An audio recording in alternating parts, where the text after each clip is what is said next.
Hello বন্ধুরা, আমি শেখ গন্ডিল। আজকে এই ভিডিওতে বেশ কিছু সিনেমা সংক্রান্ত আপডেটস আপনার সঙ্গে শেয়ার করব। প্রথম আপডেটটা ঋষভ শেট্টিকে কেন্দ্র করে। আপনারা সকলেই জানেন তার আপকামিং ছবি হচ্ছে কান্তারার প্রিকুয়াল, কান্তারা চ্যাপ্টার 1, যেটা 2025 সালে মুক্তি পাবে এবং তার পরবর্তীতে তিনি করবেন জয় হনুমান ছবিটা। সেটার ব্যাপারেও কিন্তু অফিসিয়াল অ্যানাউন্সমেন্ট হয়ে গেছে। 2026 সালে কোনো এক সময় সেই ছবিটা মুক্তি পাবে এবং তার পরবর্তীতে ছত্রপতি শিবাজি মহারাজকে কেন্দ্র করে সন্দীপ সিং একটা ছবি নির্মাণ করতে চলেছেন, যে ছবিতে কিন্তু আমরা মুখ্য চরিত্র অর্থাৎ ছত্রপতি শিবাজি মহারাজের ভূমিকাতে দেখতে পাবো ঋষভ শেট্টিকে। এরকমটাই আপডেট আসছে এবং সেই ছবিটা 2027 সালের 21শে জানুয়ারি মুক্তি পাবে। এটাই কিন্তু আপডেট। অনেক আগের থেকে কিন্তু এখানে মেকার অফিসিয়াল অ্যানাউন্সমেন্ট করে রাখছে 2027-এ মুক্তি পাবে। ভাবুন সেটার আপডেট কি দিন পড়লো। নেক্সট আপডেটটা রজনীকান্তকে কেন্দ্র করে। আপনারা সকলেই হয়তো জানবেন, প্রিভিয়াসলি আপনার সঙ্গে আপডেট শেয়ার করেছি। 12 ডিসেম্বর রজনীকান্তের জন্মদিন, সেই উপলক্ষে কিন্তু জেলার 2 অর্থাৎ নেলসনের সঙ্গে রজনীকান্তের আপকামিং ছবি, সেই ছবিটার কিন্তু একটা অফিসিয়াল অ্যানাউন্সমেন্ট বা প্রোমো আসতে চলেছে, যেটা শুটিং এই 5ই ডিসেম্বর হবে। এই আপডেটটা আপনাদেরকে জানিয়েছিলাম। এছাড়াও কিন্তু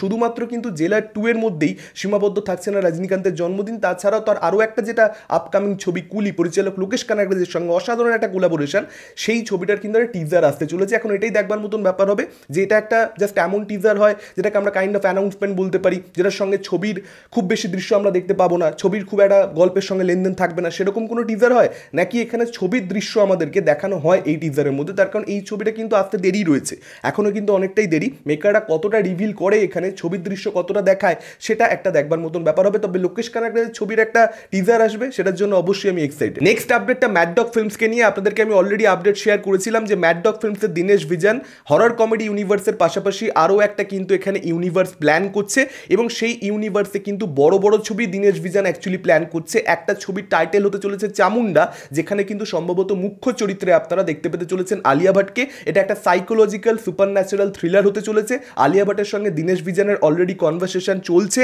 অলরেডি তাদের মধ্যে আলোচনা চলছে ছবিটাকে নিয়ে। রাইটিং স্টেজে রয়েছে ছবিটা বর্তমানে। রাইটিংয়ের কাজ একবার শেষ হয়ে গেলে 2025-এর ফার্স্ট কোয়ার্টারে যদি আলিয়া ভাট সব কিছুর সঙ্গে খুশি থাকে, যদি সে রাজি হয়, তাহলে সেক্ষেত্রে কিন্তু আমরা একদম 2025-এর শুরুর দিকে অফিসিয়াল অ্যানাউন্সমেন্ট হয়তো দেখতে পেয়ে যাবো। সেই সময় আলিয়া ভাট সাইন করে ফেলবেন ছবিটা, এরকমটাই কিন্তু আপডেট রয়েছে। নেক্সট আপডেটটা পরিচালক শুভ্রজিৎ মিত্রের আপকামিং প্যান ইন্ডিয়ান ছবি দেবী চৌধুরানীকে নিয়ে, যেখানে আপনারা নাম ভূমিকায় অভিনয় করতে দেখতে পাবেন শ্রাবন্তীকে এবং প্রসেনজিৎ চট্টোপাধ্যায়কেও খুব গুরুত্বপূর্ণ একটা চরিত্র অভিনয় করতে দেখতে পাওয়া যাবে। ছবিটার বাজেট বেশ বড়, যে কারণে মেকাররা কিন্তু খুব সিরিয়াসলি এখানে প্রমোশন করতে চাইছে। অনেক আগের থেকেই সেই প্রমোশন তারা শুরু করেছে একটু একটু করে, এবং যেটা আপডেট রয়েছে আগামীকাল সকাল 10টার সময় তারা কিন্তু একটা অ্যানাউন্সমেন্ট আনতে চলেছে এই ছবিটাকে কেন্দ্র করে। এখন দেখা যাক কোনো পোস্টার নাকি কোনো টিজার নাকি কোনো মোশন পোস্টার অ্যাকচুয়ালি কি ড্রপ করা হয় কালকে সকাল 10টায়, সেটার ব্যাপারে এখন অবধি কিন্তু কিছু ধারণা করা যাচ্ছে না। যেটাই করা হোক না কেন, আশা করবো সেটা ছবিটাকে কেন্দ্র করে অডিয়েন্সের মধ্যে একটা এক্সাইটমেন্ট, একটা বাজ, একটা ক্রেজ তৈরি করতে সক্ষম হবে। এর পরবর্তী আপডেটটা মিঠুন চক্রবর্তী, শুভশ্রী, অনুসুয়া দেবী এবং ঋত্বিক চক্রবর্তী অভিনীত, রাজ চক্রবর্তী পরিচালিত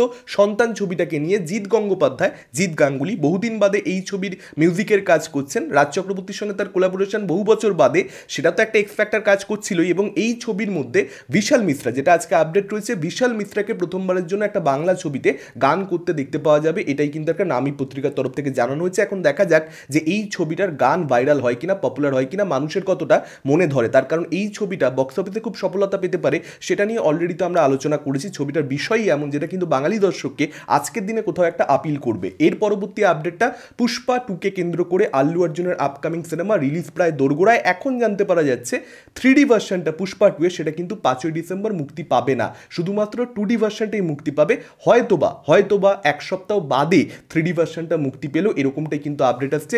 2D ভার্সন শুধুমাত্র দেখতে হবে সকলকেই, সকলের জন্য সেম কেস, তেলেগু ভার্সন হোক, হিন্দি ভার্সন হোক। এটা গেল একটা আপডেট। এবং দ্বিতীয় আপডেট যেটা পুষ্পা 2কে কেন্দ্র করে আজকে রয়েছে, মিডনাইট শোজ, অর্থাৎ 4 ডিসেম্বর থেকেই রাত 9:30 থেকেই হয়তো শো চলবে, এরকম একটা আপডেট ছিল। হয়তো হিন্দি বেল্টেও সেটা মেকাররা করে দেখাবে, সেরকম একটা আপডেট ছিল। কিন্তু এখন জানতে পারা যাচ্ছে না, সেটাও কিন্তু করা হচ্ছে না। 4 ডিসেম্বর হিন্দির কোনো শো থাকবে না, 5ই ডিসেম্বর থেকেই কিন্তু শো থাকবে সকাল থেকে। এর পরবর্তীতে যদি কথা বলি পুষ্পা 2 এর অ্যাডভান্স বুকিং নিয়ে, 25,194 শোতে 43,72,00,000 টাকা এখানে অ্যাডভান্স বুকিং হয়েছে। গ্রস কালেকশনের কথা বলছি, ব্লকড সিটস ছাড়া। আর ব্লকড সিটস মিলিয়ে যদি জিজ্ঞাসা করেন 59,60,00,000 টাকা।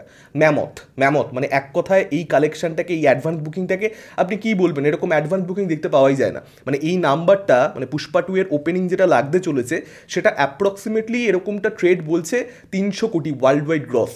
300 কোটি ওয়ার্ল্ড ওয়াইড গ্রস, মানে সমস্ত ছবি রেকর্ডকে ভেঙে দিতে চলেছে এবং বড় মার্জিনে ভেঙে দিতে চলেছে। প্যান ইন্ডিয়া লেভেলে সুপারস্টারডাম সব থেকে বেশি কার? প্রভাস। সেই প্রভাসের 190 কোটি 200 কোটি টাকা ওয়ার্ল্ড ওয়াইড গ্রস লাগে প্রথম দিনে, ওপেনিং ডে কালেকশন বলছি, সেটাকে কত বড় মার্জিনে এখানে বিট করে দিতে চলেছে পুষ্পা টু। পুষ্পা টু অন্যান্য ছবি সমস্ত কালেকশনকে রেকর্ডসকে কোথাটা তুচ্ছ দেখাবে সেটা জানাই ছিল, কিন্তু এভাবে তাই বলে একটা বিশাল বড় ওপেনিং এখানে লাগতে চলেছে। এবং এটাও জানিয়ে রাখি, হিন্দির যারা ট্রেড অ্যানালিস্ট রয়েছে তারা কিন্তু পরিষ্কার এখানে জানিয়ে দিয়েছে, অ্যাডভান্স বুকিং রিপোর্ট দেখে এখন অবধি যা বোঝা যাচ্ছে 60 কোটি প্লাস ওপেনিংটা যাবেই যাবে, একদম শিওর শট যাবে। আর যদি ভালো আরও হয়ে যায় বুকিং এই বাকি রিমেনিং ডেজগুলোতে, কিংবা স্পট বুকিং এক্সট্রাঅর্ডিনারি হলে, সেটা কিন্তু জাওয়ানের রেকর্ডকেও, জাওয়ানের যে অল টাইম হাইয়েস্ট রেকর্ড রয়েছে সেটাকেও কিন্তু পুষ্পা টু বিট করে দিতে পারে। এবং যদি সেটা হয়ে যায়, ভেবে দেখুন, একটা তেলেগু একটা হিন্দি ডাব ছবি বেসিক্যালি, সেটা শাহরুখ খান যে বলিউডের সব থেকে বড় সুপারস্টার, যার সময় সব থেকে বেশি ভালো যাচ্ছিল 2023 সালে, তার ছবির কালেকশনকে কোথাও একটা বিট করে দিচ্ছে। তাহলে পুষ্পা টু এর বা আল্লু অর্জুনের ক্রেজ আপনারা জাস্ট ভেবে দেখুন। দেখুন, আমি একজন শাহরুখ খানের ফ্যান, শাহরুখ খানের উপরে আমার জন্য কেউ নেই,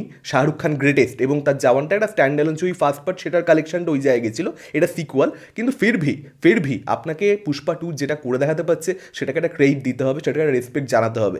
আপনাদের মতামত কি আপডেটগুলোকে কেন্দ্র করে? ডেফিনেটলি আপনারা সেটা আমাদের কমেন্ট করে জানাতে পারেন যে কোনটাকে নিয়ে আপনারা এক্সাইটেড। আর এই ভিডিওটা ভালো লাগলে লাইক করতে পারেন, শেয়ার করতে পারেন। আমাদের চ্যানেল নতুন হলে চ্যানেলটাকে অবশ্যই সাবস্ক্রাইব করতে পারেন। আজকের মতন টাটা, চোখ রাখুন পরবর্তী ভিডিওতে।